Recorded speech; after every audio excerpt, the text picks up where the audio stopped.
U.S. Attorney General Pam Bondi ordered Justice Department agents to be deployed at ICE detention centers nationwide after a fatal shooting at a Dallas ICE office. She also directed joint terrorism task forces to investigate domestic violence or obstruction targeting federal agents.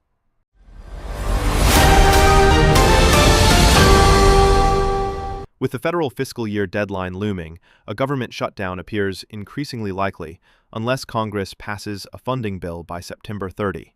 The White House has instructed agencies to prepare for possible permanent layoffs.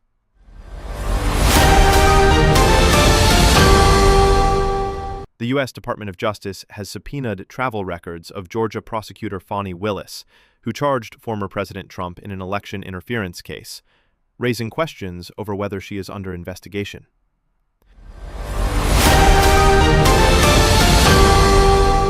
The U.S. State Department announced it will revoke Colombian President Gustavo Petro's U.S. visa after he addressed pro-Palestinian protests in New York and urged U.S. soldiers to defy Trump's orders.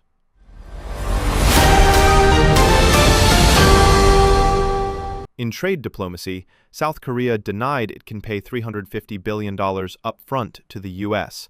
under a proposed tariff deal, insisting the investment must be structured through loans, guarantees, and equity, not cash.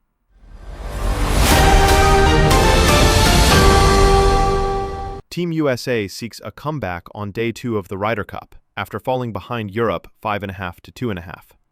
The U.S. captain says momentum is building as home fans cheer loudly at Bethpage Black.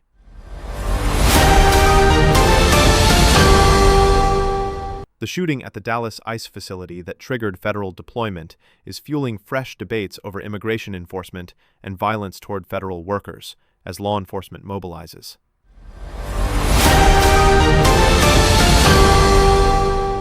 The looming shutdown threat is intensifying tensions between the White House and Democrats, with both sides blaming the other for refusing to compromise. The public and federal workers are increasingly anxious.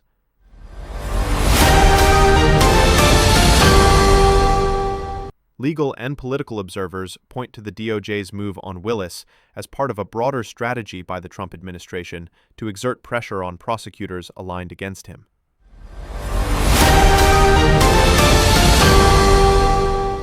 In foreign policy, U.S.-Latin America relations are strained, with the visa revocation for Petro and trade conflicts with South Korea testing diplomatic alliances and U.S. influence abroad.